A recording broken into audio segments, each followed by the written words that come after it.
It's going to be an extremely interesting show tonight. The rules are as follows: no bad language, one call per show. Very simple. Almost no rules. I'm going to assume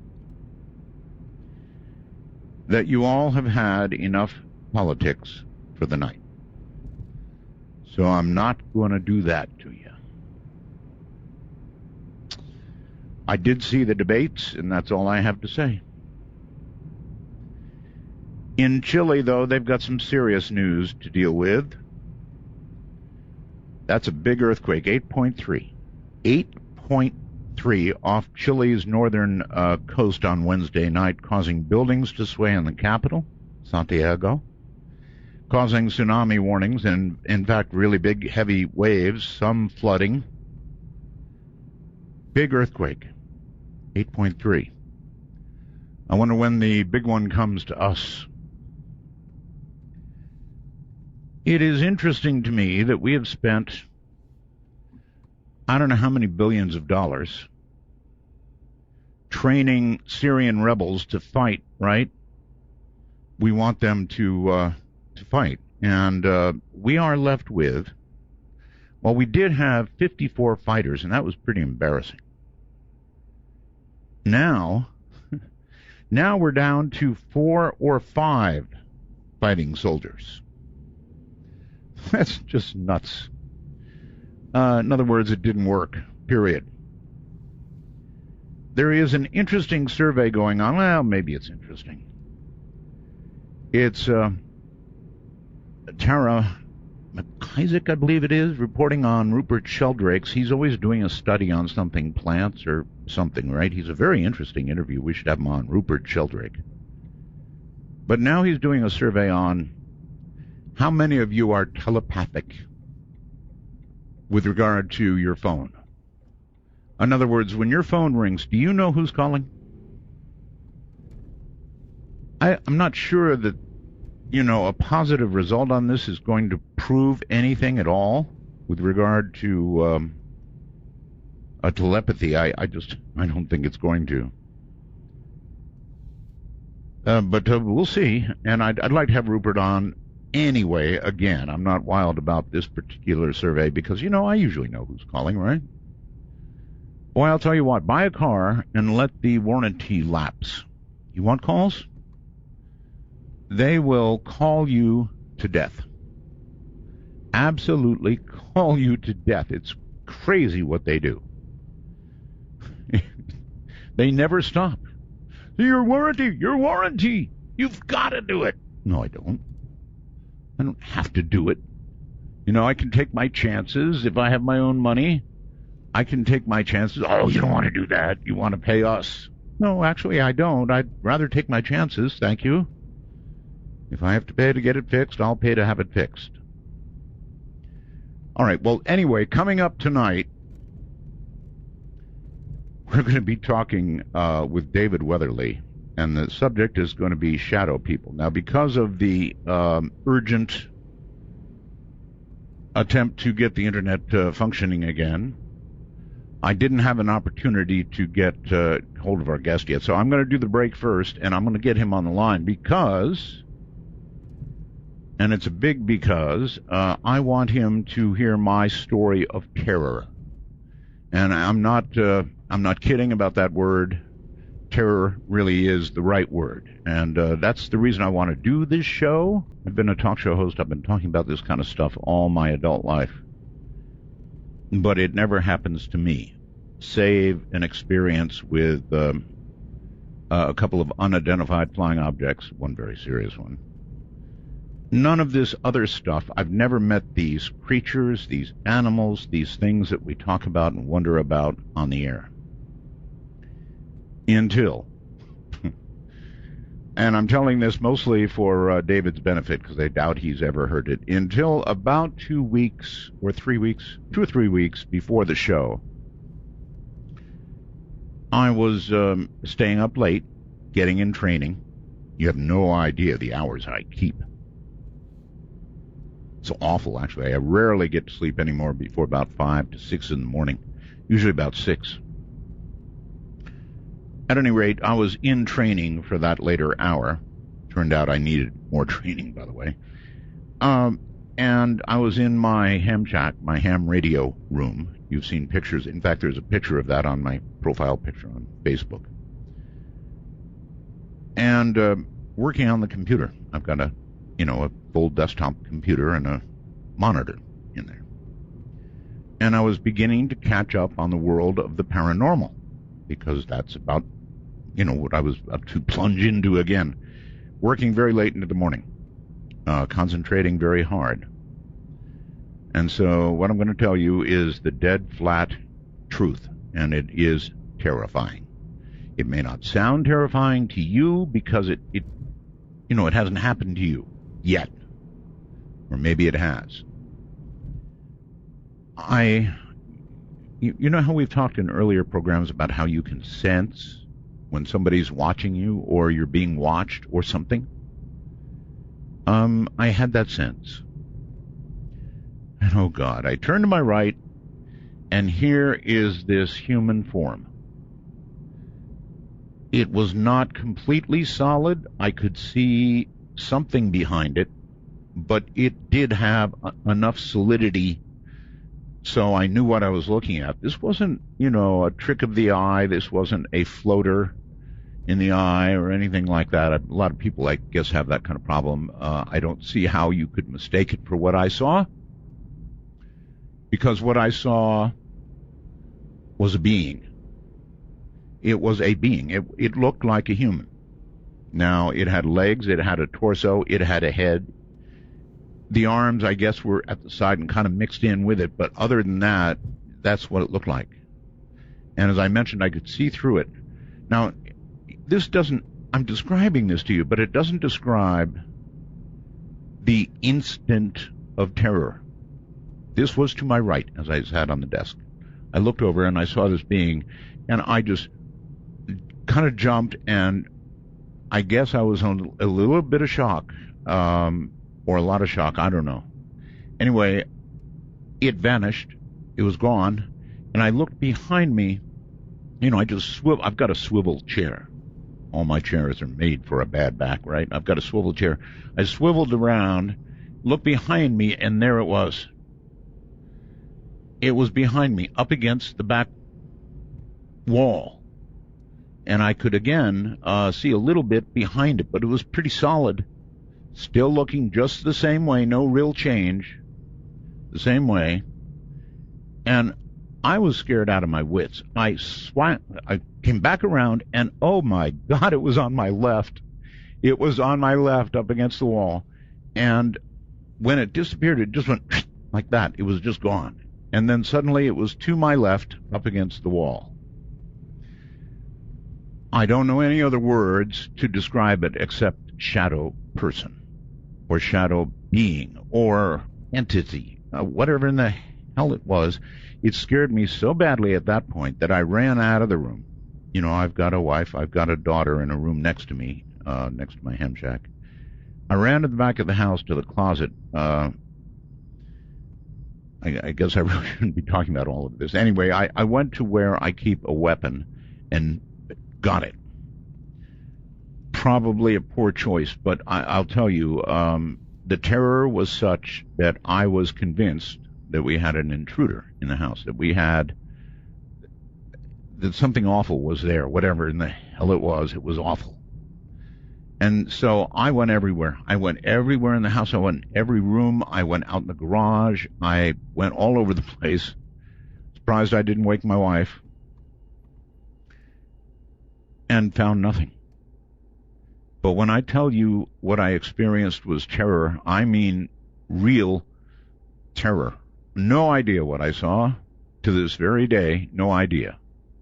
I remember doing a show many, many years ago on shadow people. People sent in pictures of, shadow beings in hats and stuff like that. But, to me, at that point, it's something that we talk about. It's something for a night's subject. And it kind of snuck up on me slowly. I had never heard of it before, and certainly never experienced it until recently. So there you have my kind of embarrassing description of what happened. Now comes David Weatherly, thank goodness, a paranormal investigator, an author, adventurer, explorer. For over 35 years, he has delved into the world of the strange, investigating cases around the country and around the world. He has written and lectured on a diverse range of topics, including cryptozoology, ufology, hauntings, and ancient mysteries. David has also studied shamanic and magical traditions with elders from numerous cultures, including Europe, Tibet, Native American, and Africa. He has been a guest on a wide range of TV and radio programs, including Dreamland, over there with Whitley, featured in Watchers Volume 5. He is the author of Black-Eyed Children. Oh, that's another good one that has only come up recently, and a book called Strange Intruders. So, David, welcome to Midnight in the Desert. Good evening, Art. Thanks for having me on. It's a pleasure. Yeah, good evening. So, I had to delay things and change them around so that I had you on the line when I went through that description. And I wanted you to hear what I experienced, which, honest, scared the hell out of me, David. It really did. It's hard to describe the kind of terror that I felt. Oh, no doubt, Art. And I tell you, over the years, I have sat down with so many people and heard, countless variations of that same type of account. And, often when I interview these people, it's like interviewing someone who's just went through a trauma. Oh, or, a very frightening experience, and they just radiate. I find that a lot of these people, even recounting their experiences to me, if it's been, a year or several years sometimes, when they go back to that moment, they start becoming fearful again. That's right. It comes right back. It comes back. Recalling the experience. Yes.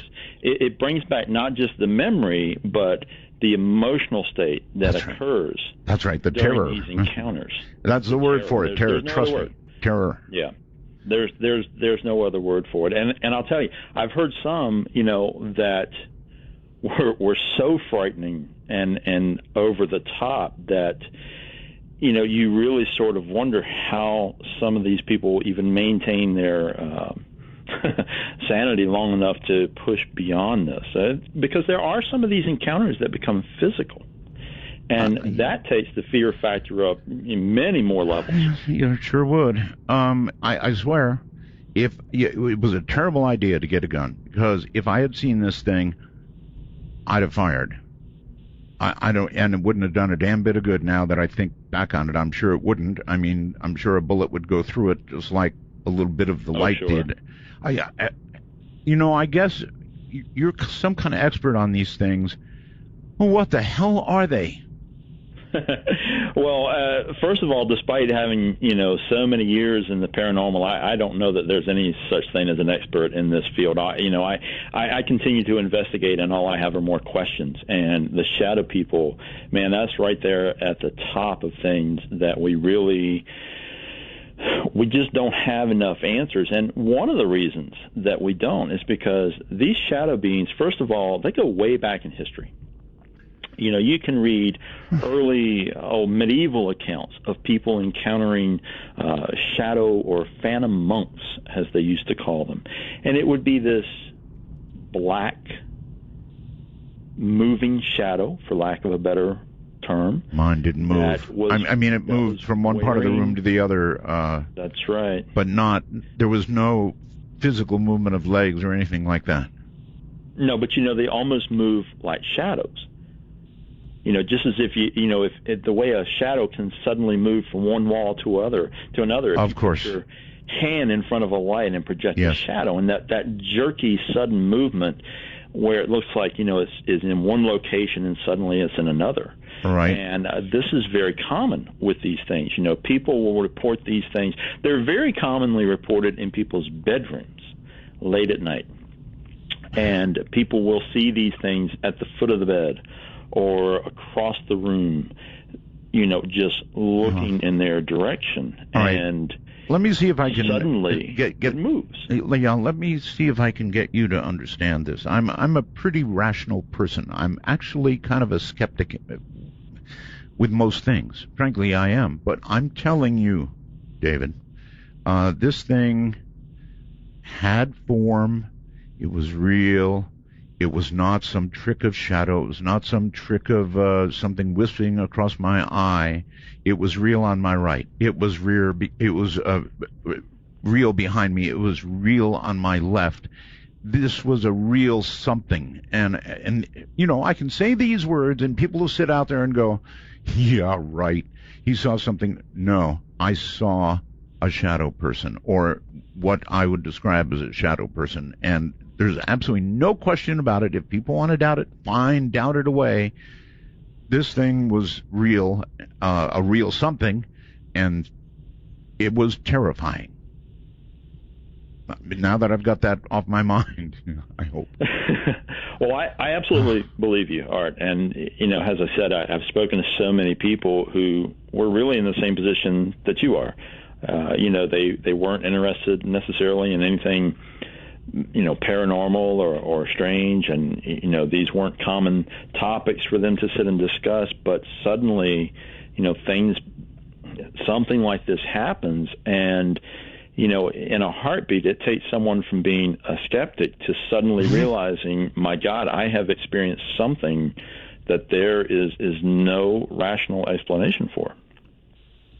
Yeah. And that alone, you know, really transforms someone emotionally and mentally and every other way. But, you know, moving beyond the fear of the experience is often what proves to be the most difficult thing for people who have these encounters, because it is a physical reality. And, you know, just like you pointed out, there's plenty of people who will jump up and down and say, no, this is, you know, this is a result of exhaustion or stress, or, you know, it's a trick of the mind and all these various things. But I have one theory, David. Can I run it by you? Sure. It's only a theory. It seems to me that if you sit in front of a monitor for enough hours, and I had been there for a long time, that your brain begins to be affected by the refresh rate of that monitor, whatever that is. Mm-hmm. And I've always kind of wondered, would that allow you to see something that you would otherwise not see? That's the best I can do, because I was sitting in front of the computer for a long time before this, and so there's one theory. And that's a great theory. And one of the things that we can sort of connect that to is that, you know, through the ages, tribal cultures use things to alter their consciousness. And I'm not talking about hallucinogens or drugs or anything like that, but they use things that are repetitive, such as drumming, trance dancing. Mm-hmm. Things like this, very good according point, to tribal beliefs, raise the awareness and alter the consciousness, which allows you to see things that exist at a different vibratory level. That's the easiest way I can explain it in sort of simple terms. And you know, a lot of people, again, will doubt things like this, but when we look at modern science, quantum science is now saying, hey, we've figured out that there are 12 other dimensions of 12 other dimensions. We don't know how to get there or what's there, but we know they're there.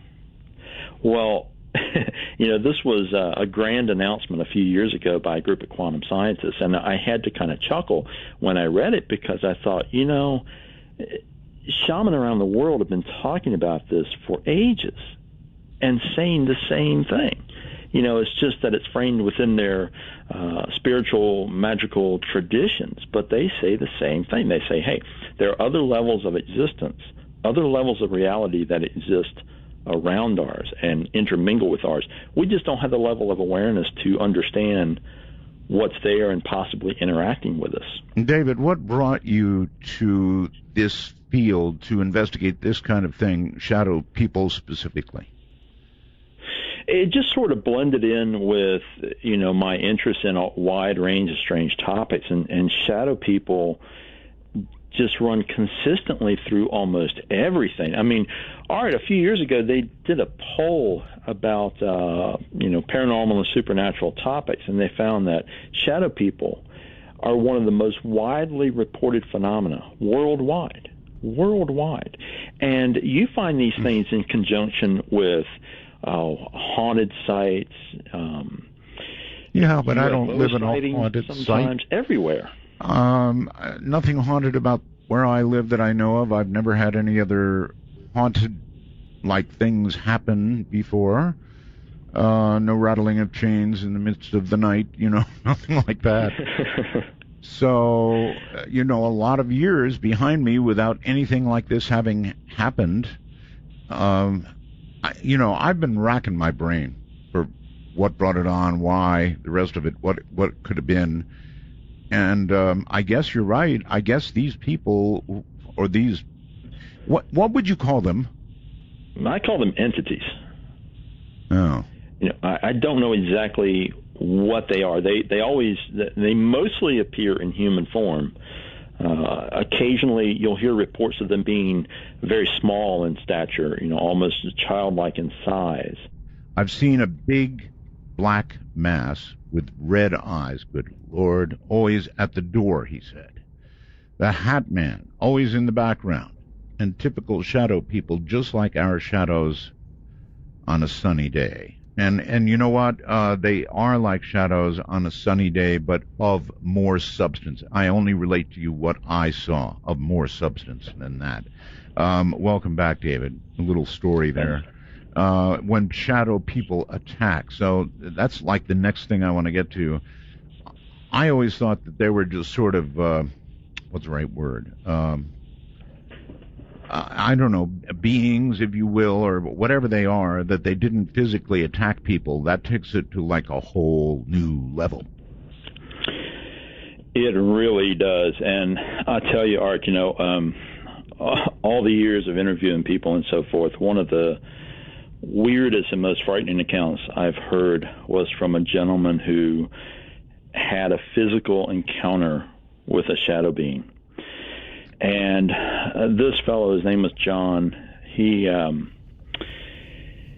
considered himself a religious person, but he had stopped going to church. He was, very focused on his career. He started to notice some strange things in his home. He lived alone. He started seeing fleeting movement out of his peripheral vision.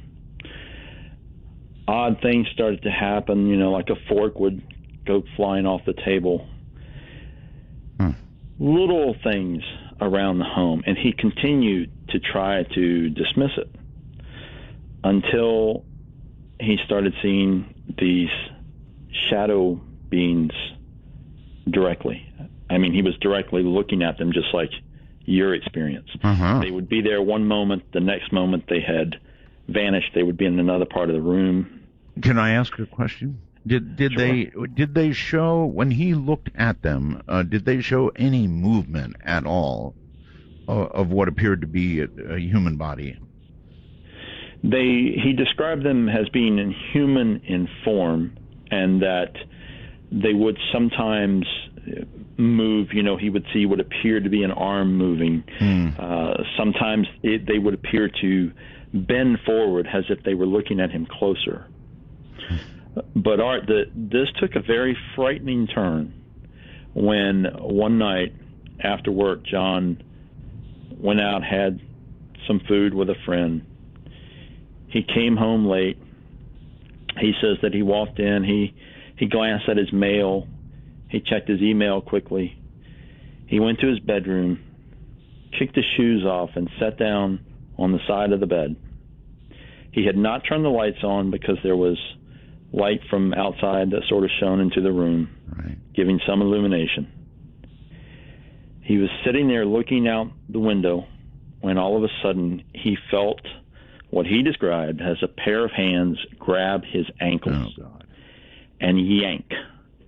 He was slammed down, face down onto the floor, twisted onto his side with something holding his ankles, and says that what he described seeing was a black form under the bed with glowing red eyes, pulling his legs.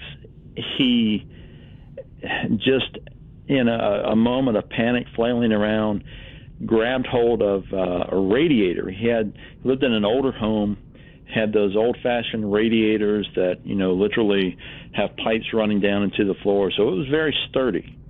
And he wrapped both arms around that radiator and was kicking his legs and screaming and trying to get loose from this thing. I absolutely get that part.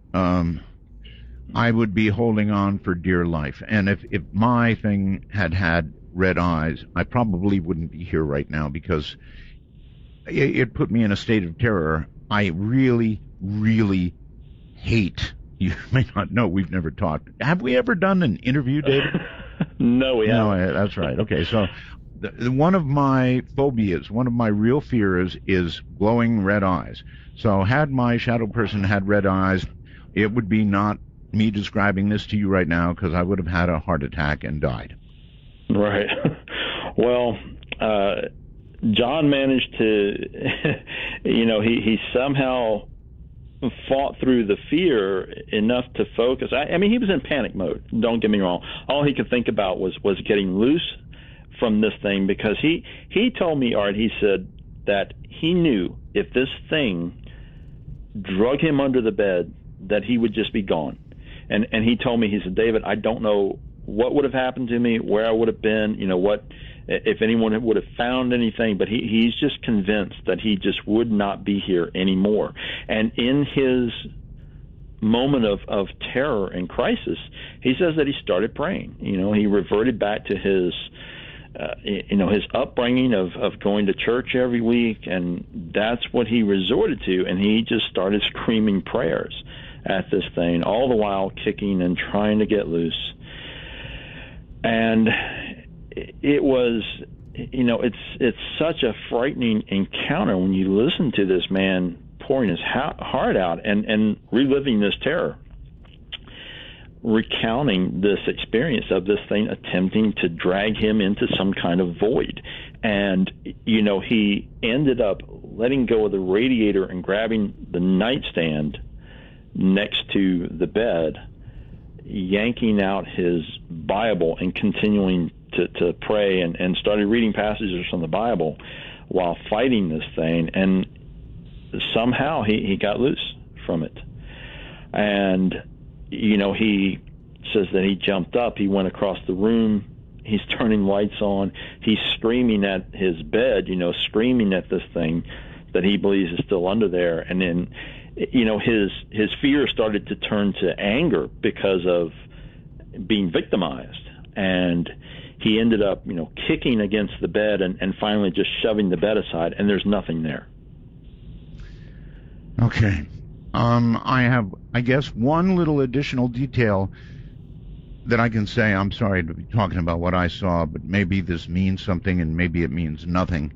This thing did not move, and it seemed to me when it was on my right that it just disappeared, and as I swung around, there it was on the back wall. Then it was to my left, and that's when I was just utterly freaking. But have you ever seen when the Starship Enterprise goes into warp drive? Oh, sure. Right. You go, Yes. Well, I had just a little tiny bit of that. It wasn't a full Starship Enterprise going into warp drive, but there was a little bit of that as it disappeared the third time. You could see a little, and that was it, gone. As if it went through a portal. I don't know what it went through. I don't even know what it did. But I'm just telling you that effect, if you can imagine that effect on a kind of a minuscule level, that one on my left, when it left, it would have been in the direction of the house, going into the house from the back of the house where my ham shack is. And there was that little tiny effect, not a big effect, a little one. That's the only movement that I could even imagine to describe. Otherwise, nothing. I've heard other people report similar things to that when these shadow people leave. And now some people will say that it looks like the shadow or the darkness gets sucked into something suddenly. I guess it could be described that way. Right. And of course, there are other accounts of these things leaving by going into mirrors. Yeah, mirrors are interesting. Huh. They are indeed. And, a mirror in a dark room, it kind of adds to the eeriness of some of these encounters. Some cultures around the world have a lot of things connected with mirrors and believe that those are sometimes can be used as portals or gateways into other realities, essentially. Of the shadow people stories that you hear, how many of them result in some sort of physical confrontation? There aren't a lot of accounts where the shadow people make physical contact. Now, there are physical elements occasionally in that, they will at times cause things to move in the room. Of course, there are accounts where people will, get really frightened and throw something, which inevitably just goes through these beings. So, the physical components, when they do show up, as in John's account, tend to be pretty frightening and pretty stunning. But fortunately, there are a very, very small number of those at this point. But I have to point out that reports of these shadow beings continue to grow every year. There are more and more encounters showing up across the spectrum. Do you want to venture a guess why? With these things. Yeah, do you want to venture a guess why? I think there's a number of things that contribute to that. The paranormal in general, and I use that term very broadly. I'm old school. I started this stuff in the 70s, and back then paranormal meant, anything outside the norm. So, I think that it's become such a part of pop culture now with all the reality shows and movies and everything else that people have become, one, more open to discussing their experiences, and two, there are more people looking. I mean, we have more, ghost hunting teams and ufologists and cryptozoologists now than we've ever had in history. It's a worldwide interest. So more and more people looking, then more and more things are going to be found and more reports are going to be registered. Yeah, maybe, but it seems to me that looking for a ghost, taking like a camera crew out and hunting for a ghost has a very small chance of success unless you're going to a place that has had lots of really recent encounters and, is really a hot zone or something. But hey, I'm 70 years old now, David. This was my first experience with anything like this. Right. Well, as another answer to your question, we could sort of go down the rabbit hole and examine it in different ways because,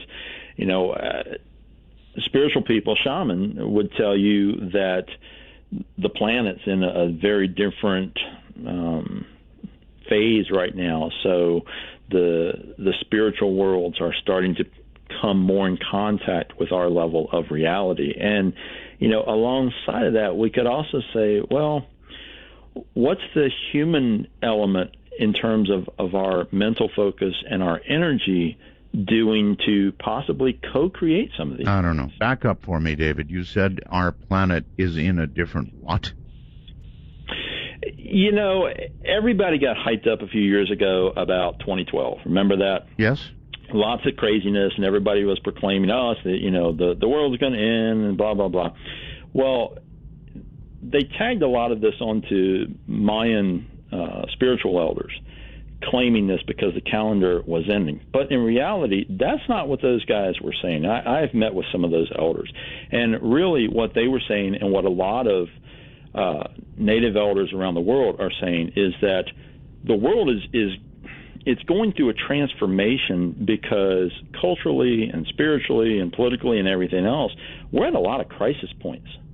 And it's all kind of coalescing into a forced transformation. I mean, face it, you look at the nightly news and you know that there are a lot of breaking points that are going to start showing up. The world's going to start changing. And when you coincide that with our personal viewpoint and experience of the world around us, then that's bringing some different things to light. Okay. You said the planet had shifted in some way. Say that again, please. Well, tribal elders talk about moving into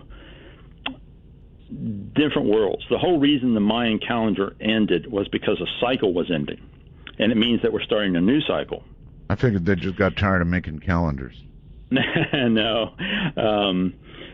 So, the way they interpret that is that a spiritual cycle comes to an end. Oh. And that when it comes to an end, we reach a crisis point where a lot of things have to change. It's sort of a natural evolution. It's just that they viewed it not just in terms of physical terms, politics and things like that, but also in spiritual terms. So I know we're kind of really getting into the spiritual side of things, and some of this is difficult to relate in short terms. I'm trying my best. I don't care where it goes as long as I learn something about these creatures. I don't know about being in a different, I know the Mayan calendar ended. I don't know that we're in some different spiritual realm right now, that we passed over some magical date. And if we did, I'd like to know when it was.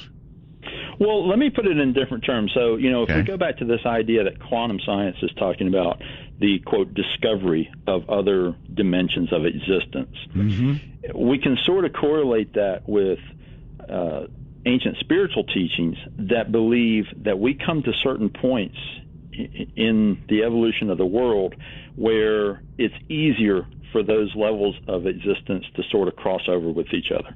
The veil gets thinner, so to speak.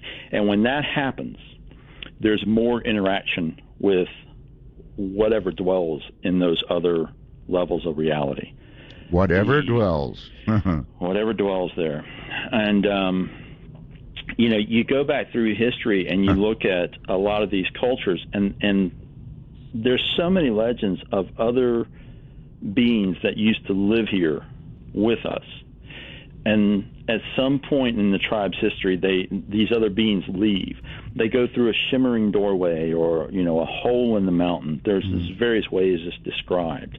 And if we try to put that in scientific terms and look at quantum science, we can say, well, it sounds like whatever these things were, they used to live here, they used to be here, and they left through some kind of portal. So we're coming back around to points, according to a lot of shaman, where it's easier for these things to come back through and come over here again. Portal is just a word. I mean, are you talking about moving from one dimension into another, or back and forth between? That's correct. Both. It's an entry point. It doesn't seem like, if you say the word portal, it seems like door or little passageway, but it doesn't seem that way. It just seems like these things drift in and out. I'm not objective about this. I wonder how I get objective about this. My experience drove objectivity from me. That's how bad it is. I'm so wanting answers, and you're not going to have them ultimately, and so that's a little frustrating. But it's hard to be objective, David, when you've had this experience, and I thought, boy, I'll have David on. He'll give me the answers. I just can't be objective. I'm sorry to disappoint you, right? No, it's all right.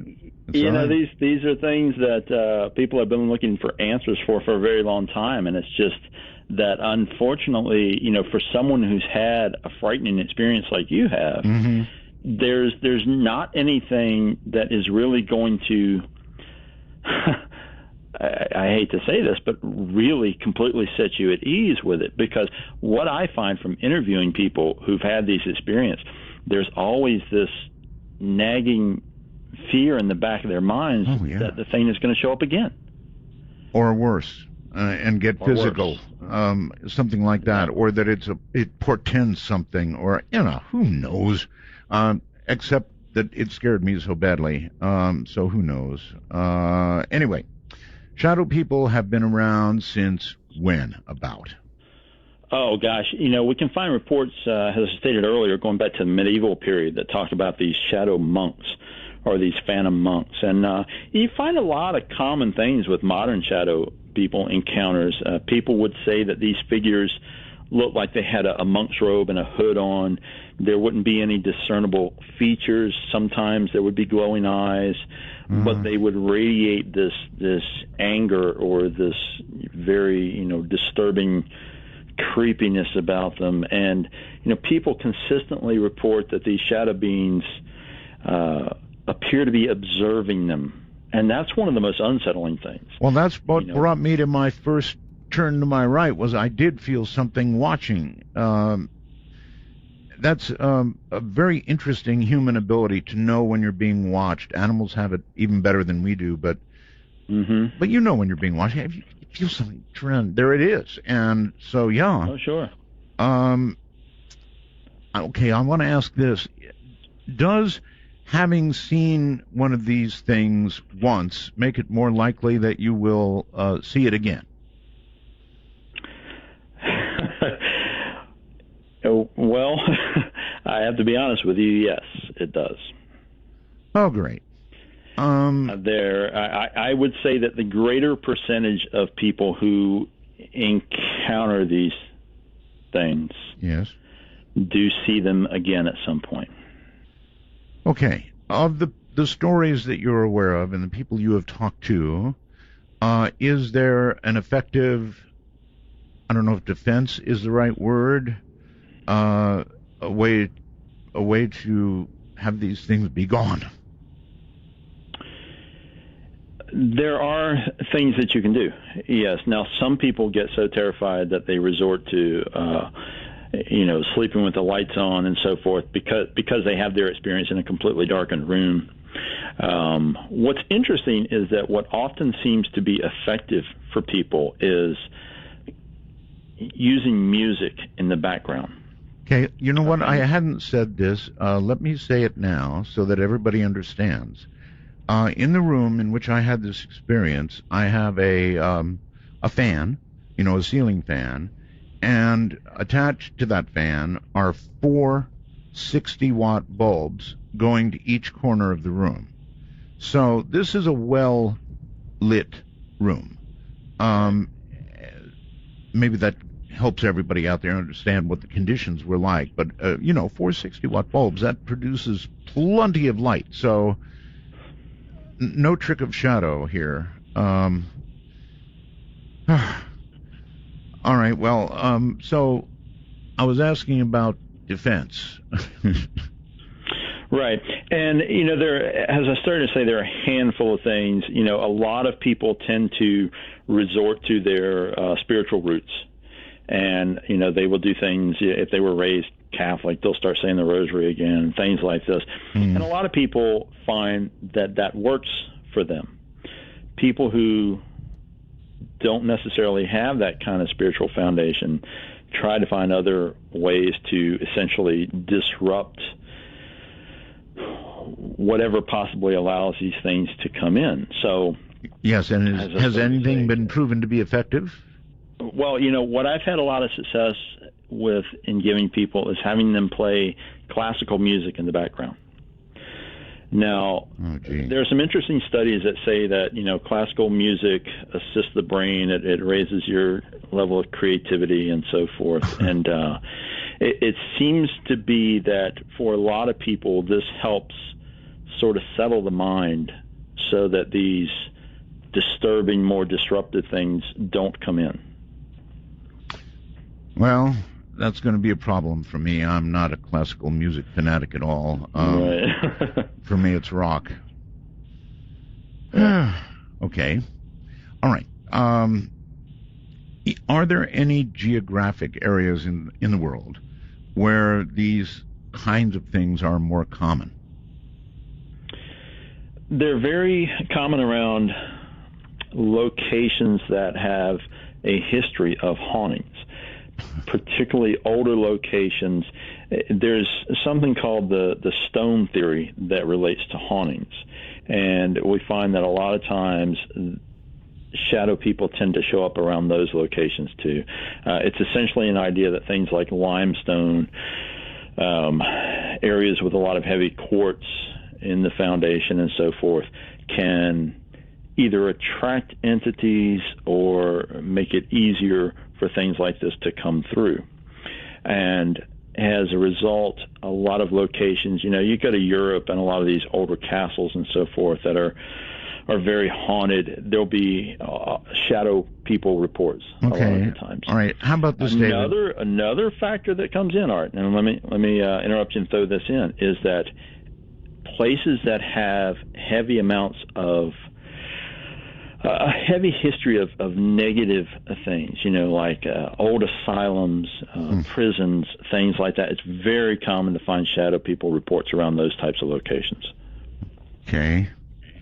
I guess we're sort of getting into the emotional aspect with that. A lot of emotional trauma and so forth seems to make it easier for these things to come in. And, even on a small personal scale, I find that a lot of the people that I've interviewed who they don't live in a haunted location, they don't, none of the other parameters fit, but what is often found is that things are going on in their lives that create high levels of stress or trauma or, emotional turmoil. Those all seem to be elements that help create these negative experiences. See, I'm trying to relate everything to myself. My home life was great. I've got the best wife in the world, a great daughter. So no stress there. There was stress, I guess, because I had this upcoming show. Sorry, I'm trying to relate everything to myself. I'm trying to come up with answers. And here's the other thing I meant to ask you, David. It is, look, shadow person is just a phrase. It's the one I came up with when I saw this damn thing. I guess I should be not saying damn thing, darn thing. I don't want to make it angry, just in case. So it's just a phrase. Maybe I could have said I saw a ghost. Yeah, I don't know. Shadow person seemed more to fit what I saw, but that's a good question. Could it have been a ghost?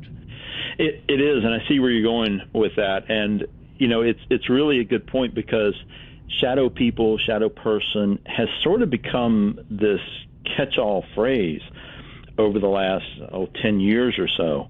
And what is most likely is that there are a lot of different things that are being thrown into those categories, because there are variations. Some of them appear to be very malevolent, like the account that I related earlier with John. This thing, whatever it was really out to get him. Yes. But there are plenty of other accounts of these things that there's no physical contact, and while it's creepy and scary, these things almost appear to just be observing. People will report these things manifesting in their room, and they'll, suddenly be leaning over the bed as if they're trying to get a good look at the person, and then they vanish.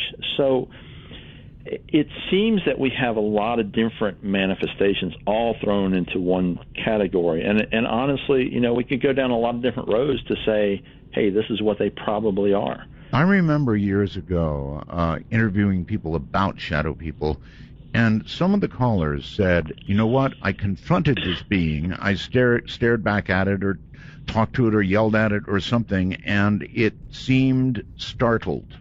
Now, of course, I had no experience like that, but that was interesting, almost like this being was as startled as the person it was scaring. Right. And, those accounts do show up too. It's as if they think they're covertly spying on us or something. But to be examined in turn is a bit shocking to them.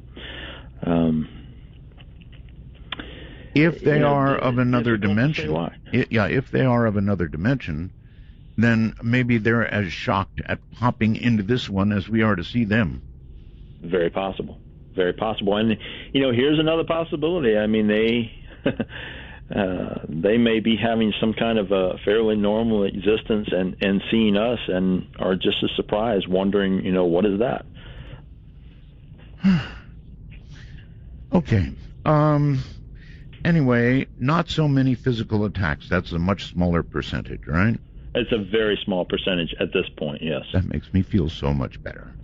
How many reports of those glowing red eyes? That is a pretty good percentage. Probably, from the cases I've looked at least a third of them report these things having glowing eyes. Lucky me. Got the 2/3 that don't have glowing red eyes. Okay, well, shadow people, I'm sure that's going to be an ongoing subject, but I know that you cover many more things, and because I'm having such a hard time being objective about this, I do want to ask you about these black-eyed children. I actually got a call not long ago, first time I ever heard of black-eyed children. Somebody called and said they saw one, and it was very, very startling to them, and weird, and they belonged, and they were with parents that looked blonde and not related to these children at all. It was very weird. Wow. Yeah. Well, Art, you think the shadow people are creepy. These black-eyed kid accounts are very unsettling. And, here's a typical scenario to sort of set the stage for you. Imagine you've just come home from work, the sun is just going down, and, you're maybe in the kitchen fixing yourself a drink or something, and suddenly there's a knock at the door. It's not a quick rap. It's a long, continuous, monotonous knocking that doesn't stop. Like anybody, things are going to run through your mind. Wow, why didn't they use the doorbell? Who's coming by? What's going on? As you're heading for the door, you open the door. Here are a pair of kids standing on your porch. They're kind of looking down at their shoes. They're wearing sort of just drab, mundane clothing. And when you open the door, in a very monotone voice, one of the kids says, "Hey, we just thought we'd come in for a bit." Now, you've never seen these children. You don't have any kids of your own. All these things are running through your mind, and your response is, "I think you guys have the wrong house." That would be a mild response. This monotone response is, "We'll just come in anyway." Oh, man. Now, inevitably, what happens in these encounters is that the victim, for lack of a better word, goes through three very rapid stages. There's an initial unease when they open the door, and they're never quite sure why. And that unease grows to nervousness, as they're trying to deal with these kids. And, some people will try to question them or interact with them or figure out, why are these kids at my door? Inevitably, these kids will raise their heads and make eye contact. And at that point, what the person sees is a child with solid black eyes. No colored pupils, no whites of the eyes, nothing, just a solid black eye. And the level of fear sort of goes off the charts at that point. The victim will slam the door. And there's a whole range of things we hear in these encounters. These kids are described as having pale or pasty skin. Some people say it looks artificial. They always speak in very monotone voices. And they always make requests. They want you to invite them inside. They want to come inside. Sometimes it'll be a simple request, but it's usually something bizarre. there was an account where some kid said, it looks like it's going to rain. Will you invite me in? Mm. I think vampires require an invite, don't they? That's correct. Classical Not like vampire that, is it? lore says that a vampire cannot cross the threshold unless it's invited. But the same is true for humans. Classical demonology says that a demonic entity or force has to have some type of invitation before it can come inside. These accounts, they're so creepy, Art, and they hit the internet in the late 90s. There was a journalist out of Texas that had an encounter with these kids, and he's the one that sort of really started the modern wave, so to speak, of these accounts. So let me stop you. Do you believe, you said it hit the internet, do you believe that this is yet another internet-generated weirdness, or is it real? Initially, when I heard these, like you're saying, I thought, wow, this is very curious, but it may be some internet phenomena. It may just be some, urban legend. Right. But then I started meeting people who had encountered these things, and I decided to really examine the phenomena, to go back in history and see what I could find that predated the internet and even television. Because, we have to remember that things like the classic X-Files in the 90s, they used this black eye phenomena, with that oil alien that came in and gave a person solid black eyes. So it was interesting, and I thought, okay, well, we got to see where this goes. Really? Okay. Yes. I am now, this is on my website, I presume. I believe it is. Racing over there right now. Anything that cover for that.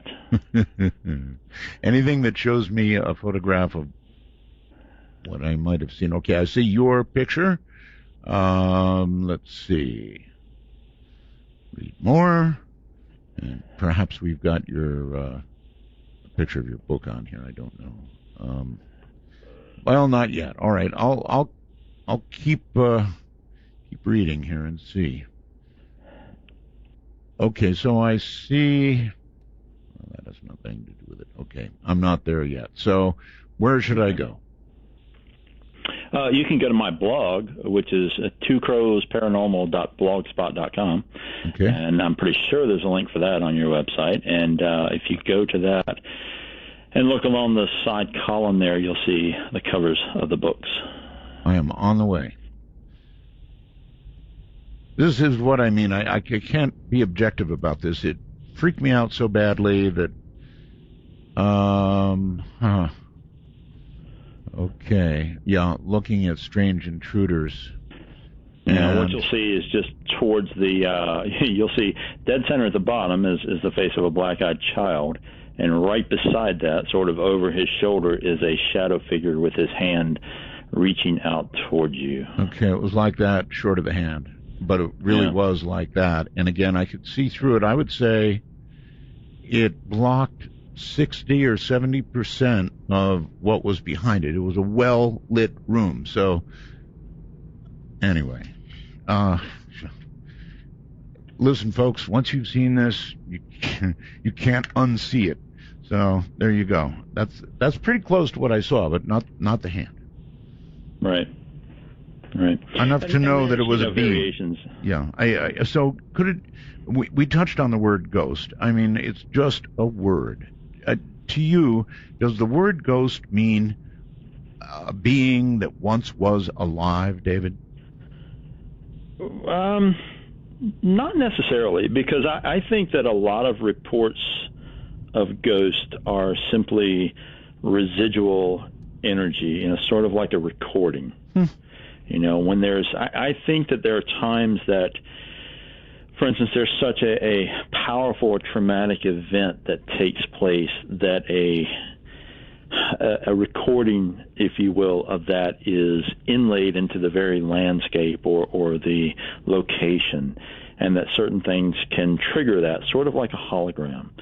And I believe that that's why in a lot of reports of hauntings, you'll hear about these incidents where, the haunting is that this woman walks the corridor, every October on the 12th, and she walks down and she vanishes through a wall. Well, a lot of times when you go back to the historical record, you'll find these specific events that tie into things that seem to repeat themselves somehow. Okay, well, my guest last night, Lloyd Auerbach, said the same thing, the exact same thing, that it could be some sort of recording or endless tape loop, however you want to think of it, and it just is there sometimes, and it's always the same thing going on again and again and again and again, and that these things could even be attached to material things like rooms or homes or places. Exactly. And I think that's why, when you find a location that has so much history and so much turmoil, like the famous Tower of London, for instance, in England, there are reported ghosts in there. And, of course, there are famous historical events that took place, people that were beheaded and so forth. And there are reports of these apparitions showing up, on the anniversaries of those executions and so forth. And I think we get into an area where it's something that it's not a technology, but it's something that we don't understand in scientific terms that's occurring, that's interacting with us, and it is like a recording, whether it's in this stone tape theory, like I was talking about earlier. There's an idea that some types of stone, heavy in crystal and so forth, can hold a recording of something, and that's not too far a leap when we consider a lot of our modern technology relies on crystals. True. You've been investigating this for 35 years, this kind of stuff, right? That's correct. Okay, so has any of this ever happened to you? I've had some pretty strange experiences over the years, and one of the things I saw that really sort of I saw a grinning man. But I mean, the fear really does come back. We were talking about that earlier, and as you describe something, it's almost like it happens again. Not quite, not that bad, but it's close. And of course, you can call us on Skype as well at in North America, MITD 51, MITD 51. Out in the rest of the world, MITD 55. That covers a lot of the world. Somebody said, it's Doug in Michigan. Thanks for this, Doug. Art, you've got more stones than me. You talking about this thing just might bring it back again. Have you considered that? Yeah. Thanks, Doug in Michigan, for that. Thanks a lot. Okay, so the grinning man. That's at least a new one on me, thank goodness. Well, my personal account relating to the grinning man, or it happened in the 1980s. This was in a rural area of North Carolina, and there's a whole theory that sometimes certain combinations of people can create unusual experiences. And at the time, I had a friend his name was Tom, and it seemed like anytime we sort of went off exploring things, that unusual things would happen. And this particular incident was that we were driving literally on a country road, very few houses, they were miles apart. Mm-hmm. And it was late summer. We're driving along at a leisurely pace, and we're coming to this sort of long curve in the road. And I see on the right-hand side, I was in the passenger seat, Tom was driving, I see on the right-hand side of the road a figure standing in the weeds. And this is very unusual. You never saw anyone walking around in this part of the country. And as we approach this figure, I'm kind of zeroing in on it and thinking this looks very strange. As I said, it was late summer. I realized this gentleman is wearing a long coat. It's sort of Victorian in style. He has on a formal hat that's sort of like a top hat. Mm. His right hand is under his chin, and he's sort of rubbing his thumb and his fingers together. Mm-hmm. His other arm is not visible. It's just hanging down at the side. And beneath this coat is this very wide silver shiny belt, almost like something you'd see on a science fiction show or something that's right. that wide. Mm-hmm. But Art, the creepiest thing was he had this grin that it made me think of the Joker from the Batman comics. It was an impossibly large grin that no one could physically smile like this. As we approached this figure, it seemed as if time sort of slowed down for a few seconds, as if we were moving past him very, very slowly. Now, Tom has no memory of letting his foot off the gas or anything. It's just that something very strange happened when we were passing this figure, and I locked eyes with him. He was glaring right through the window, looking at us. And the moment we were beyond him, past him, I spun my head around to look out the rear window. And this figure is now standing in the very center of the road watching our car. Wow. It's physically impossible that he could have moved that quickly. So, we continue to go forward, and Tom is almost in a panic, and I'm sort of I'm badgering him to stop the car and to turn around because I want to see what this is. And we argue for a few seconds, and I he's insistent that this guy's probably some psycho killer or something. And, you're the one with the stones. Turn around and go back and see what it is. Good Lord, man. Well, I finally, Tom is convinced. This is the 1980s. This is the era of Friday the 13th and all that crazy stuff. And Tom thinks it's just some nutty guy. And so I finally convinced him to look, just do a U-turn. We'll go part way back and see if he's still there, which Tom finally does. And he does a U-turn. He goes almost all the way back, and he stops the car, and I jumped out because I wanted to go see if I could find this thing. And I went to the area where he was standing. There was evidence of someone had been standing in these weeds because the weeds were mashed down. But the woods in this area very thick, and no one wearing that kind of attire could have quickly gotten through those trees to disappear. And he wasn't running down the road or anything like that. And as the rest of the evening unfolded, some other odd things occurred. The house next door to Tom's was struck by lightning, and a fire started. And several people in the same area reported UFO sightings. And, I didn't know at the time whether, do you tie all these things together or not? Well, it's certainly a strange series of, encounters that all happen around the same time. Well, I ended up discussing this with John Keel, who, he was kind of an influence on me. I met him a number of times, and he did a lot of interesting research, and he had researched what he called the grinning man. And that is what he dubbed these types of encounters, with these weird figures with a hideously large grin.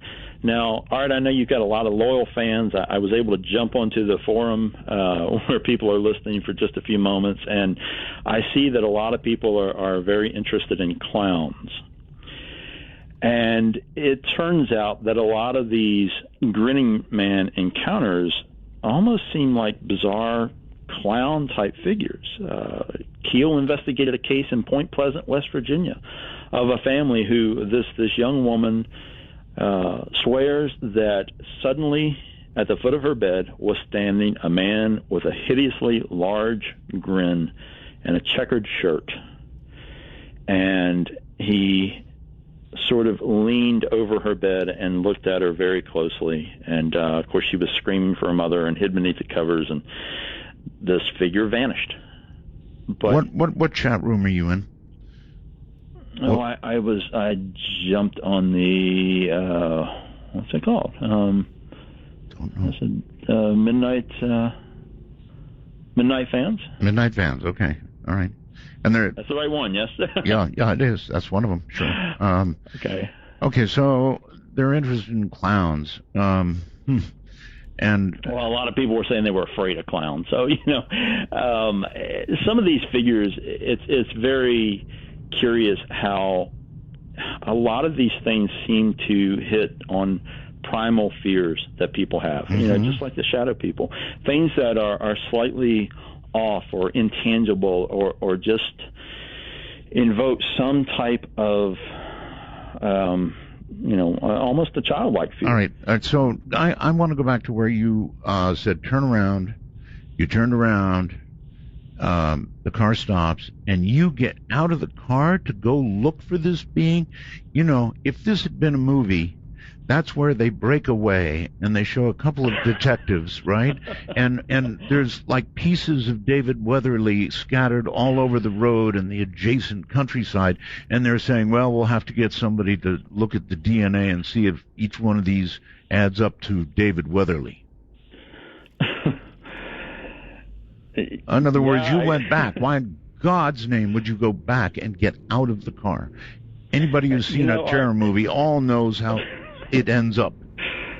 Yeah, Art, ever since I was really young, I was just very compelled by this, all these weird things. I grew up reading Fate magazine and watching, In Search of, and all of these things just really, it's sort of my passion to pursue these things. And, someone asked me recently if I'd ever been really frightened in these situations. And to tell you the truth, I don't really think about it. I go into these situations because I want answers. I want I want to know. Okay. Well, just remember how it works in the movies. We're going to take some calls. David, let's go to Knoxville, Tennessee. Say hello there. Hello. Hello. Hi, Art. Hi. Hey, I just wanted to say you're right on the money about these shadow people, because I've only seen one in my life, but it was in this new house that we moved into about 10 years ago, and I still live in the house. But my dog and I, we saw this figure that looked exactly like a human wearing a black bodysuit over its face. Mm-hmm. And it moved so quickly, it went into my son's room, so help me. And now this sounds crazy, but I ran after it, and my dog did too. We ran right to that. No, it doesn't sound crazy, ma'am. A mother is very protective of a child, and so, yeah, I get it. Well, I had to tell you, that this stuff is real, and that's the one and only I've ever seen. But my daughter swears that she saw a shadow figure go behind the water heater, and that it lived behind the water heater. So don't tell me where they live, but I can tell you that this has to be connected with UFOs. Well... That's happened to me my whole life. And you guys just brought up this checkered shirt thing. So help me God, there was this figure that came to the foot of my bed wearing a checkered shirt. It said it in a low, growling voice, beware of the Bosch. Well, my daughter and I, we were so fascinated with what that meant. We looked it up on the internet, and what it means is beware of the fiery furnace. And I want you to know all this stuff is like interrelated. It's sort of like you've walked into another world that's right beside of you. And I don't know why that it happened to us, but it's happened to a lot of people. All right, ma'am. Well, thank you for the story. And it is like you move from one world to another, and maybe that being is coming from another world. I don't know. It's as good an explanation as any. We talked about that earlier, so that's something to grab onto, I suppose, and kind of hopeful in a sense, because one of the great questions in life, David, is whether there's anything else after life. Oh, absolutely. And even the existence of another dimension that can be moved into and out of sort of starts to answer that question a little bit. Possibly, and one of the many theories to explain what these shadow beings are that they are, just the souls of people that have passed away and are sort of in some kind of in-between space, before they've fully crossed over. So, who knows? She did bring up an interesting point in her account, too, that her dog noticed. Mm-hmm. And that's something that's very interesting because you find a lot of these shadow people accounts that people who have pets, their animals very often notice these things before the human does. Thank God I didn't have one of my cats on my lap, David, or it would have left horrible marks when this thing appeared. They always do. When a cat gets startled, the back claws come out and they launch. Overseas somewhere, I believe, me, myself, and I. Yes. Hey there, Art. Hello. This is Philip. Yes, hello, Philip. Where are you? I'm in Brazil. Brazil? Yes. Okay. Excellent. Wow. I know. A long-time fan. This is so great to hear you back on the air. Thank you. And I'm enjoying the show. And I just wanted to tell a short story that I had with a shadow person. Used to freak me out when I was 15 listening to your show about shadow people. And then I actually had an experience with one when I was still in the U.S. At university. I was sleeping in the dorm room and kind of in and out of sleep, in the middle of the night, I actually saw the door open, and I thought that it was the person that I was sharing the dorm room with, but it wasn't. I turned. I had a little bit of sleep paralysis going at the same time. I turned and I saw a very tall, dark figure. I mean, it was the size of the door, coming in, and it jumped on the bed on top of me, and I actually felt the pressure. I mean, I'm getting goosebumps just telling you the story. I felt the pressure of this figure on top of me and pushing down on me. I couldn't move. I was trying to vocalize something, kind of scream out, and I couldn't. And from that day on, it was almost as if I was possessed. Like, things in my life, just bad things started happening. So I don't know if you could ask your guest if there's any connection with shadow people actually attacking people and actually having the full exposure of this. I don't know what they are. After that happened, I got very freaked out about them. I don't know what they are either. Sure. We'll ask your guest. Thanks for calling in, Philip, all the way from Brazil. The account that he's describing, Art, sort of broaches over into another phenomena, and that's the night hag. And these often sound very similar to shadow people encounters, but what's inevitable with these experiences is that the person will see sometimes just a shadowy mass or figure. Sometimes it's described as a hideous, almost deformed old woman, hence the night hag term. Yes. But these shadowy beings inevitably will climb on the person's chest when they are sleeping and apply this overwhelming pressure. Now, modern science attributes a lot of this to sleep paralysis. But, some of the accounts are very difficult to dismiss in those simple scientific terms, because people have these lasting effects from what they feel is 100% a physical encounter with these things. And, yes, there are occasions where people, continue to need a recovery period where they have strange things in the aftermath of these experiences. They're very frightening by all accounts. What about sort of a heart attack? I mean, that feels almost like a crushing of the chest, right? I've heard it described that way, and or part of sleep paralysis. But you're saying there's a being attached to this. Right. At times, there's a lot of people who suffer through sleep paralysis, and as I said, modern science tends to say that these, quote, night hag attacks are a result of that sleep paralysis, essentially that, the person is generating so much fear because they are paralyzed and can't physically move, that the mind is creating other effects to go with the experience. And, the sense that they're trying to rationalize what's happened, right? I mean, suddenly, just imagine, suddenly, you're laying in bed and you can't move a muscle. Your entire body is suddenly not within your control. So the brain is trying to rationalize exactly what's going on. David, science has a guess for all of these things, up to and including an NDE.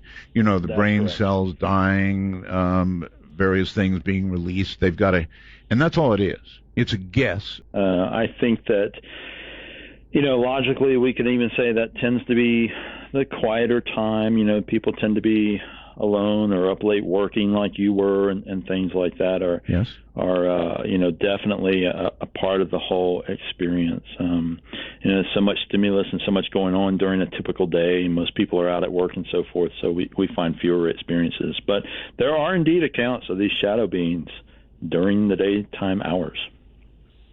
But more common at night, right? Much more common at night, yes. Right. I guess the brain has a little more time to. No, it wouldn't matter. If I'd seen this during the day, it would have been exactly the same. Stephen on Skype, you're on the air. Hi. Hi, Art. So I think I just wanted to tell you a story about an incident that I had when I was like a young kid, Sure. with I think was a shadow person. Yes. I was about maybe 7 or 8. Also, just to preface this, we lived in a small house, my family. We lived there my whole life up to that point. The way my house was set up was it was really small. My room was next to my parents' room, like literally right next to it, and my sister's room was right across the hall. It was maybe like 800 square feet. So I think I was 7 or 8 years old. I'm laying in my bed. I'm wide awake. I'm thinking about it's like 9 o'clock. It wasn't terribly late. I was always like a little night owl. I was always up till all hours of the night. And I'm thinking about playing like Pokemon or whatever. It's around that time. And I'm looking out of my doorway and I'm laying in my bed, and all of a sudden I just see me, basically, come out of my parents' room and round the door and walk right into my room. You saw yourself? The thing is, that's like what I said to myself, like at the time. What I saw a shadow of. It wasn't like a shadow person like you saw, like a person like standing in the room. It was the shadow. It was a shadow like on the ground, as if I was the actual person, but I was invisible, say, walking out of my parents' room, and just my shadow was on the floor. It was going and it was walking right into my room. It was a shadow of like a little boy about like my age, walking from their room into my room. Yes. Now the thing about that is, I found out a couple years later, maybe like 8 or so, maybe like 10 years later, something like that, that in the same house, my mom also had like 2 miscarriages, like right before me. Yes. So I don't really know what that was about. So you're thinking that could be, oh my goodness, interesting, huh? David? That's an interesting set of of things. I mean, I thought at first he was talking about literally a doppelganger, which is I suppose a duplicate of a person. But this sounds more like some type of ghostly manifestation, for lack of a better word. Really difficult to say whether his mother's miscarriages played into that or not. I mean, obviously that is a very traumatic experience, but I don't know. Interesting experience. I know. Let's go to Marty. Hello, Marty. Marty's got a lot of echo. Morning, Art. Morning, David. Okay, Marty, you've got something wrong on your end. It's echoing like crazy. Can you fix that? Oh, I'm sorry. Yeah, okay. Well, we can't continue with that. Marty, if you can get it fixed, by all means give us a call back, but it was just a wreck of a call there. Let's go to the next one on the phone, in Phoenix, I think. Hello, Art. Hi.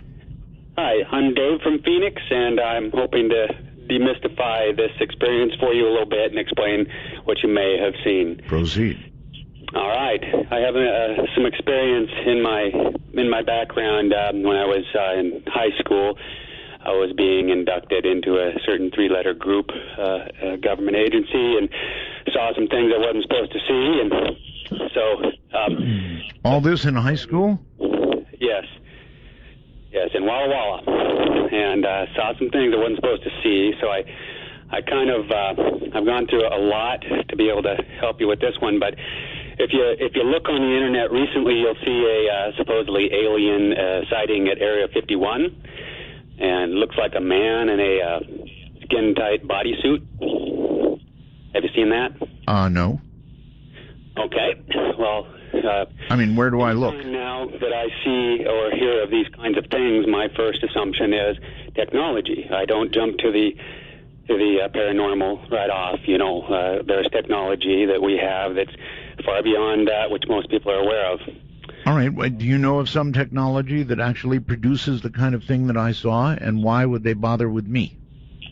Well, yes, I do, and the reason they would bother with you is the same reason they would bother with, well, I suppose anybody. A lot of the times these suits that they wear, or in other words, there was actually a person in your house. And so that may be more discomforting than the opposite, but that's what it boils down to. And so they have the ability to walk around now and not be seen. So people are actually seeing folks. And, of course, they're associated with UFO activity because this breakaway civilization that we have thinks that it's fine if they do these kinds of things and that we don't have privacy. All right. Well, I'm not familiar with anything. I guess there could be a relationship to UFOs, David. And anything in that category? Does there seem to be a relationship, or there are sightings when these things occur, or what? You know, in a handful of these accounts, yeah, there are some situations where there are UFO sightings in the area and so forth. But I really appreciate the call. I have a hard time with that as an explanation because you also have to add in the fact that these things seem to be intangible. You know, more often than not, people say that they can see through them partially, or that you know, people will throw something and it'll just go through these beings. So, like you are, I'm certainly not aware of any kind of technology that is anywhere close to these two types of phenomena yet at this point. All right, to Manitoba. Hello. Hi, Art. Thanks for taking me. Sure, you're not real strong, so you're going to have to speak up good and loud. Oh, sorry. Yeah, I tend to be a quiet talker. All right. So I just wanted to say or share my story with you guys. I had many different shadow person experiences over the years, and I guess what I noticed about all my experiences is that they tend to be drawn to that fear reaction.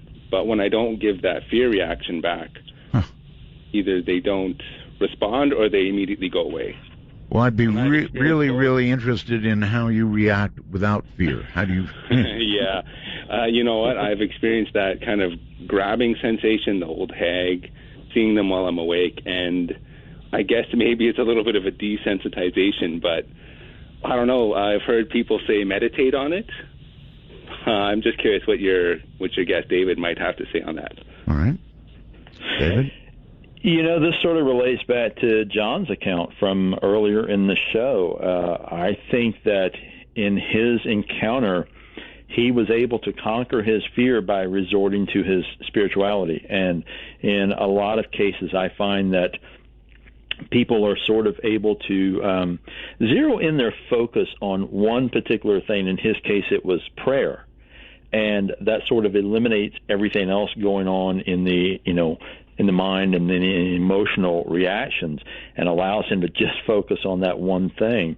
Obviously, it's motivated by the fear, but I think that ability to sort of center themselves in is a big component in what allows them to conquer these things or eliminate them from their presence. All right, look, David, here's something to consider.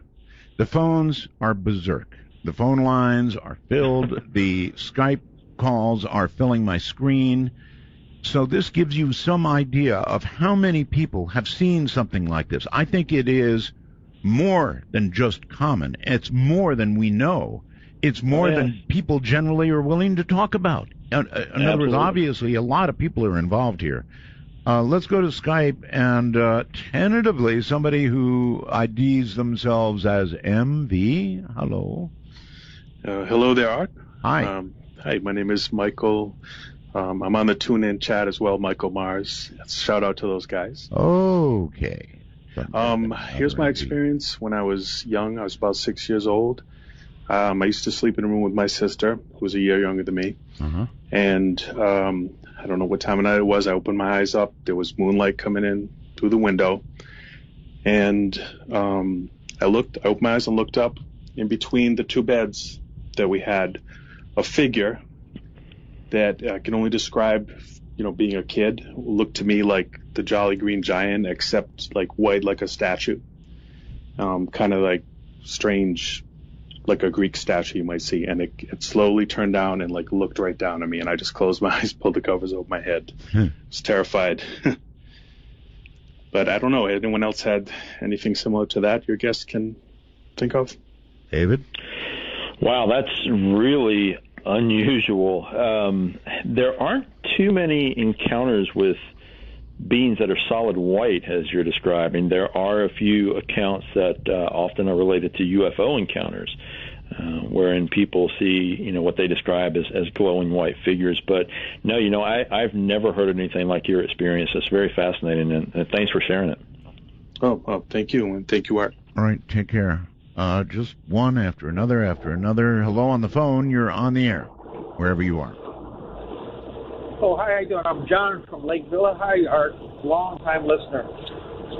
Can you hear me okay, sir? Well, I hear you. It sounds like you're in a vehicle or something.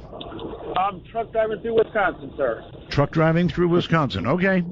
Yeah, I was going to tell you my experience, and after that I was going to ask a question, but my experience was around this time last year. I actually believe I encountered what you call a black-eyed child as I was going to work.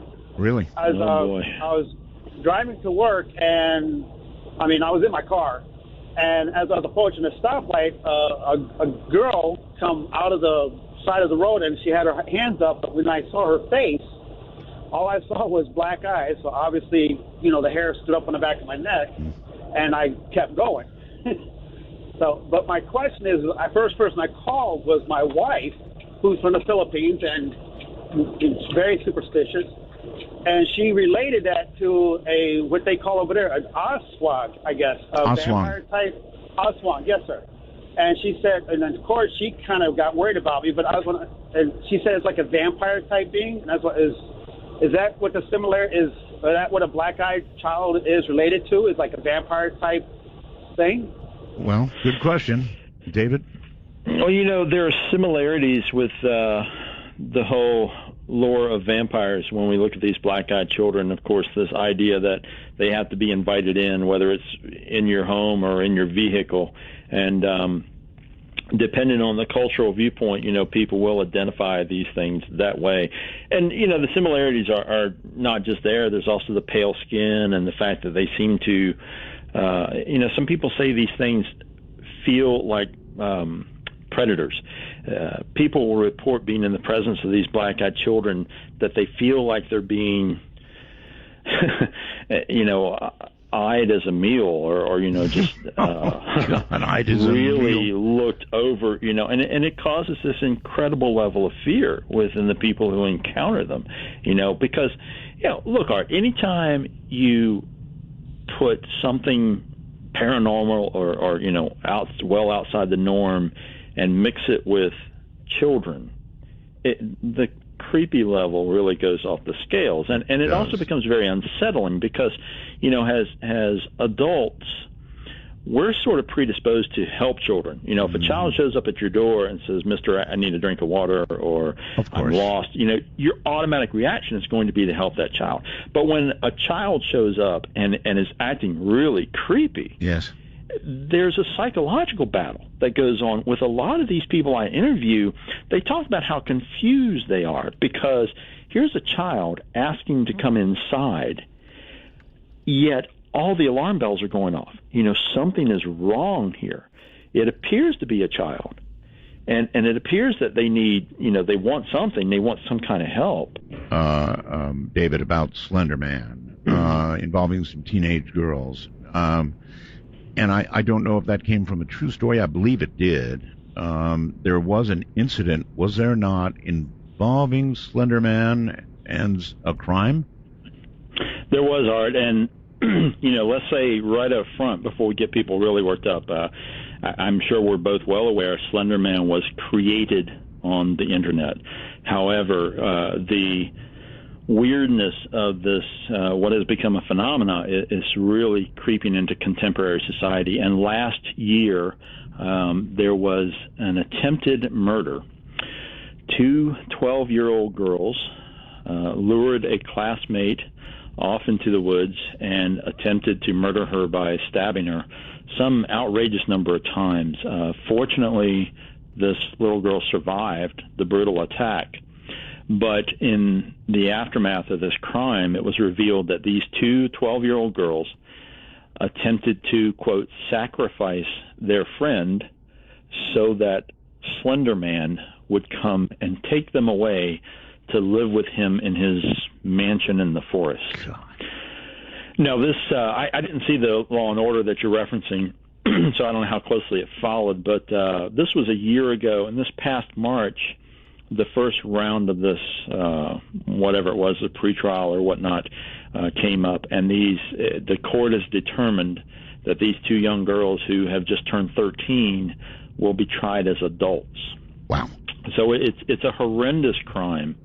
And, it's frightening all the way around that something that essentially had its genesis on an Internet forum has now affected a lot of lives. Okay, question. Are they claiming in their defense, or do you know if they're going to claim in their defense, that this was purely Internet-born, almost like Internet porn, Internet-born, or that there was some claim of paranormal activity beyond and away from the computer? I've been trying to follow this very closely, Art, and of course, as you would expect, given their age, there's been very little information from the case, even at this point, a year and a half later. So we really don't know what's going to happen when it goes to trial. There just hasn't been much mention. But the story was repeated numerous times that these 2 little girls believed in the existence of this Slender Man. And, tragically enough, the people who created this during the contest, that was the whole goal. They wanted to create something. They wanted to fabricate a paranormal-themed something, entity, cryptid, whatever, and make it go viral on the Internet and make people believe in its existence. So, you can go back. This forum, as far as I know, it still exists. It's called Something Awful. And it certainly turned out to be something awful. Boy. And there are thousands of entries about this thing. And when it started off, the contest, all kinds of people were contributing different ideas. And then this very creepy, really rather subtle thing at first showed up. And it was this tall figure without a face, with these extra appendages that sort of lurked in the background of photographs and so forth, and began to be attached to different tragedies. Eventually, he started to be called the Slender Man, morphed into one word, Slender Man, and more people have jumped in on this thing through the years. There have been, video series, there are games, there are all kinds of things. And there's a large percentage of people who absolutely believe in the existence of an entity called the Slender Man. Now, David, you almost have to wonder if intent or mass intent begins to create things. Collective consciousness creating something. Yeah. And there's an ancient belief in what's called a tulpa. That is spelled Tulpa. The ancient Tibetans had this concept that something could be manifested from pure thought all the way into physical form. And that's a chilling idea when we look at something like the Slender Man and question, what is the collective consciousness co-creating? You know what's a really terrifying thought that springs from that? There is this rumor going around right now on the internet, David, that the end of the world be coming, that an asteroid is going to slam Earth into little pieces, that we're all doomed, that it's the end of the world. Well, if enough people start buying into it, and I'll just leave it right there. On Skype, Jeremy, hi, you're on the air. Hi, Art. This is Jeremy from Omaha, and I want to give a shout out to the DM Talk crowd before I start. Okay. But I've got a shadow person story for you. When I was about 5 or 6 years old, I was having this problem with seeing shadow people a couple times a week for about 2 weeks. I had this similar instance where the guy would come out of the wall, a shadow person would come out of my wall and walk through. What I had for a nightlight was one of those cheesy fiber optic night lights back in the 80s. Right. And he would walk through that, and every time he would walk through that, the night light would go completely dim. And then as soon as he got through it, it would come back on again. Oh. And this happened to me at least, 4 or 5 times in 2 weeks. It was pretty scary. People don't understand when it really happens to you. Listening to a story is one thing, creepy enough, but having it really happen to you, oh my. Indeed, and I'm pretty skeptical in my older years, so it's weird to think back on it and think, what was that exactly? Well, whatever it was, it cut the light down as it went. David, that's pretty weird, huh? It is weird, and that's another theme that shows up in some of these accounts, that people will have a night light, or sometimes there's light reflected in the mirror, and these things seem to be able to block them out or partially block them out sometimes. All right. I think this is Kel. Kel, is that correct? Kel? Yes, sir. Hi, Kel. Hi, Art. Where are you? In Seattle. I'm sorry? I'm in Seattle. Seattle. Okay. Good. Proceed. I have a black-eyed kid story. Oh. Yes. I work at night, and I ride my bike to and from work. And I was coming home from work in the morning. It was about 4 in the morning, and it was in the fall, so it was still dark. And I was bringing my bike up to my apartment, and there was a little boy in front of the building. And none of my neighbors have kids, so I was wondering, what is this kid doing there? So I said, "Hey, buddy, what are you doing? Where's your mommy?" And he said he was cold. So I said, okay. I'm sorry, I'm really nervous. I parked my bike, and I went up to him and said, again, "Where's your mommy?" And he didn't say anything. "I'll wait here with you." And put my backpack down and stood there for a minute. She didn't show up, so I said, "Can we call her?" And I looked at him, and I noticed his eyes were completely black. And this kid was really weird. He had almost like the wrong clothing, like from the 20s. Those kids from like Newsies, how they had like those caps on and the woolen shorts and really weird shoes. And he was super pale. And Kel, I'm at a break. Can you hold? Sure can. The story I began to tell you of Stephen Paintner earlier and the shadow person attack, I didn't tell you all of it. It's too long. But come Friday, I'll read the whole thing to you. It is indeed creepy. All right, once again, let's go to Kel. You're back on the air, Kel. Thanks, Art. Sure. So, anyway, this little boy, he was pretty adamant. He said he wanted to come inside. And I told him I didn't have a landline, I had a cell phone. And once I saw his eyes, as much as I felt compassion for this little boy, there was no way I was letting this kid in my house. And I knelt down to get into my backpack to get my cell phone to call, even though I was completely freaked out of my mind. I looked up to ask him for his mommy's number, and he was gone, completely vanished. Wow. And so I was like, that's it, I'm done. So I, bolted into my house and locked all the doors and windows, and that was it for me. Sounds pretty typical, David. It does indeed, and I really appreciate you sharing that with us, Kel. one of the themes she mentioned in that encounter, Art, were these unusual clothing, and that's something that we find in a lot of these encounters with black-eyed children. People will say that the kids are wearing old-fashioned clothing or clothing that seems ill-fitting. It's just there's something not quite right about it. Some people think that the clothing is handmade. I've heard more than once people say, they look like Amish kids, like they had handmade their clothing, but it didn't quite fit right. So it's just another bizarre component of these very disturbing encounters. Yeah, disturbing. All right. All right, let's go to outside the country somewhere to Mario. Hi, Mario.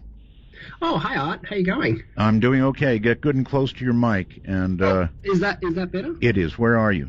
Yeah, I'm calling all the way from Australia, actually, in Melbourne. Melbourne, Australia. Okay. Yeah. I thought I'd share with you guys my story. It occurred when I was a kid, and to give you a bit of pre-story, before I went to sleep, I actually had some newspapers at the end of my bed on the floor, just looking through them and whatnot.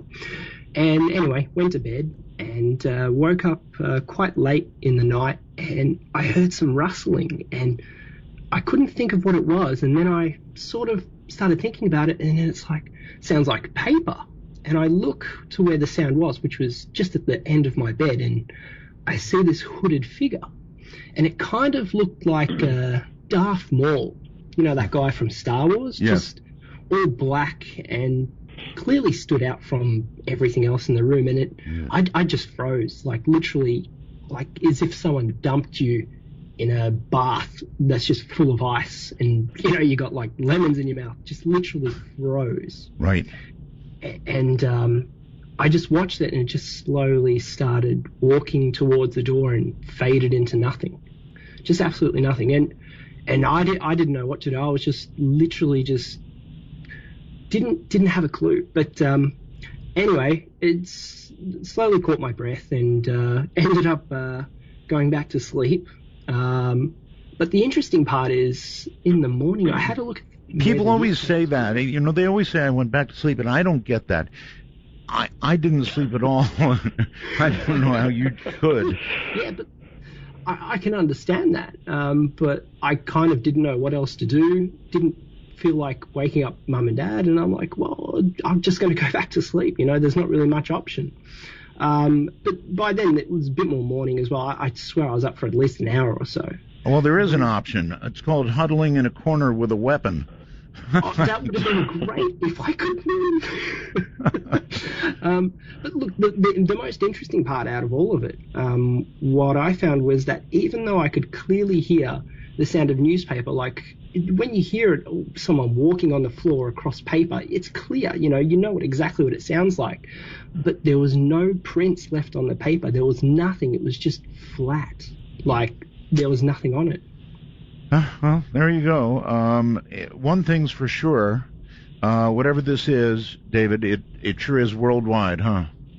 Oh yes, absolutely, Art. I mean, there he is calling from Australia with an experience, and I've heard them from, all corners of the world. So it is a worldwide phenomenon.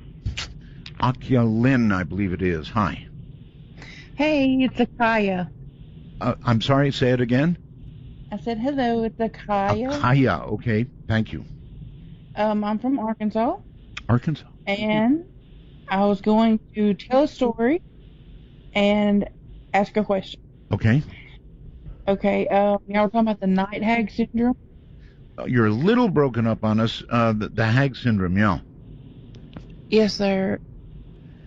I've heard people say it's just sleep paralysis, but I don't think it is personally, because my pastor woke up one night and there was a black figure on his chest, and it was choking him. This was your pastor? Yes, sir. Uh-huh. Did he say this in a sermon, or how did you get the information? He told me personally. He's a friend of our family, and we've been going to his church for years. Okay. And he was telling us, because we were talking about different experiences we had had, and he said that one night he woke up and this black thing was on his chest, choking him and he couldn't breathe. And he said all he could do was in his mind say, Jesus help me. And the thing let go.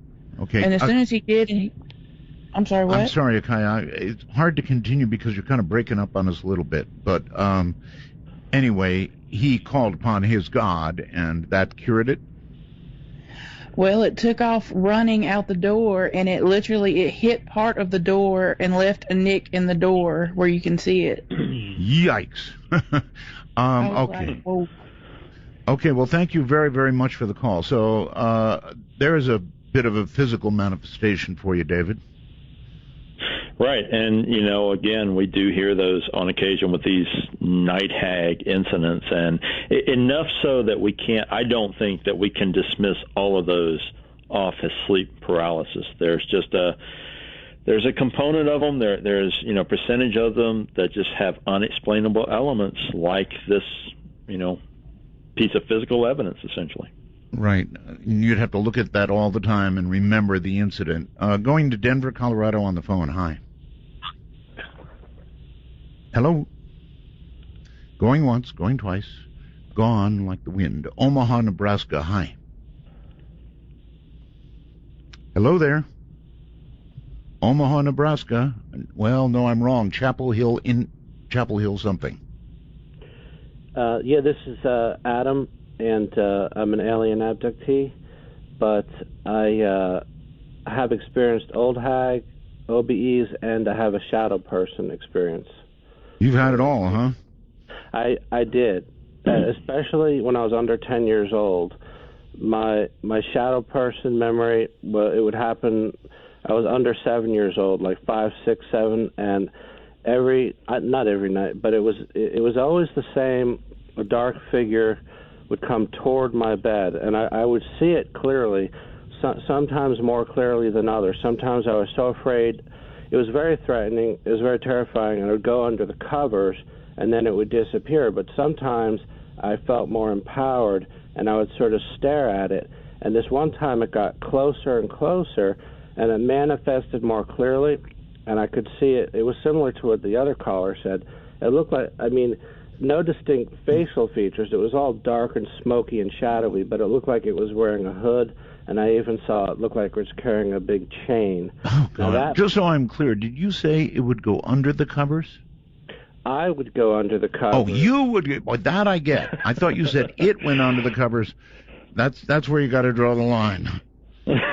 And but this was when I was wide awake. I knew I was awake. Before I'd fall asleep, I would see it, and it would come pretty much on a regular basis. And so what did you do?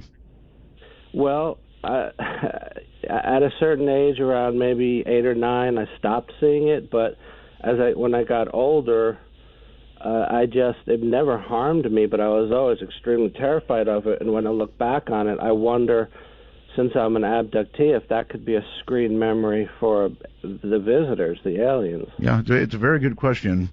David, is there any age-related part here? In other words, an awful lot of these people remember this happening as a child. Yeah, and I noticed that tonight. It's very curious, but across the board, when we look at these shadow people encounters, they're not really clustered around particular age groups or race or ethnic background or anything else. It really across the board, it's a wide variety of people of all ages and backgrounds that are experiencing these things. And they seem to be on the increase, or people just want to talk about them more. I'm not sure what it is, but just everything is jammed with people. Robert, on Skype, hello. Hey, how you doing? Okay, how are you? Real quick, Roswell here. Okay, are you on a speakerphone or something, Robert? No, I'm using my palm thing here to try and talk to you. Palm thing? All right, you're going to have to talk right into it. How's this? A little better. Because I can't get any closer to the mic, so... Okay, it's good. Go. All right, so my question for you is, first off, Roswell's here, and my dad got me interested in your show back in the late 90s in Peoria, Illinois. I'm glad you're back on. But my question is, I grew up having like a haunting thing going on at my house. My room was always like 10 degrees colder than the rest of the house. And there was one night in particular where a demonic voice said, "Listen to me, follow me." And I looked up at my drapes in my bedroom, and this is back in like 1978. I was 8 years old. And there was like a red glow on the drape, but when you open the drape up, you could just see the front yard out in front of you. And ever since then, I've had weird things happening where, like, you're seeing, pardon what I'm going to call it, but like black sperm, like 2 feet above the floor, just always in the shadows, just like flipping around. Mm-hmm. And I'm wondering if that's like a precursor to like a shadow person, or what does that mean? You know what I mean? The best way I can describe that is like a seeing ghost. I don't know. It's almost like calling up and asking for a doctor for a diagnosis, and there's just give it a shot if you've got anything, David. Yeah, like you're saying, Art, there are just so many factors to these individual experiences. It's really tough to say much about that one. I mean, he's seen this red glow, which people have reported seeing these things, having glowing red eyes, and sometimes standing behind the curtains or something, and then they, the eyes are visible through the curtains, and then they manifest out from behind that. That's about the only thing I can say about it. It sounds like he's having elements of these shadow people, certainly in those situations. He mentioned temperature, and many times associated with some sort of, I don't know, apparition or whatever it is. The temperature seems to drop sharply. Any idea what causes that? Why the temperature changes? Well, again, something that there's a lot of theories about, but it's almost the reverse of, if you think about a small room and you put a lot of people in that room, the temperature is going to go up. So if we sort of reverse that and think about whatever these things are, yes, they seem to have the opposite effect. When they come in a room, they make the temperature go down. So I don't have an explanation for it. I think it's important data. It's one of the questions I always ask people, actually, when they have these shadow people encounters, if they noticed any shift in the temperature or any signs, with their own bodies, the hair standing up or feeling a chill and things like that. And very, very often that is the case, that they feel things like that happen. In my case, I was so damn scared, I'm being honest here, that I don't think I would have noticed a 10-degree temperature drop at all. Right. All right. Next, whoever that would be, it looks like Omaha, Nebraska. Yes, Art. Hi, David. Can you hear me? Good evening. Can you hear me okay? Yes, I can. I had an experience in 2010 with a very large female black figure in my room over my bed. And she was holding a black cube. And I thought about the sleep paralysis factor with this. She was blowing on the cube, smiling, like she was very jovial, very happy.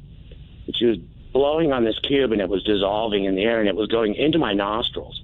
I could not breathe. I was basically inhaling through the whole experience. The reason I called was a couple of things that you had brought up. The thing that snapped me out of it was a lightning strike in the back of my yard, and then I could inhale, and she was gone. Wow! I read your bio that you had a shamanic background, and I actually contacted a shaman in Omaha and brought this up. His first question was, did it have red eyes?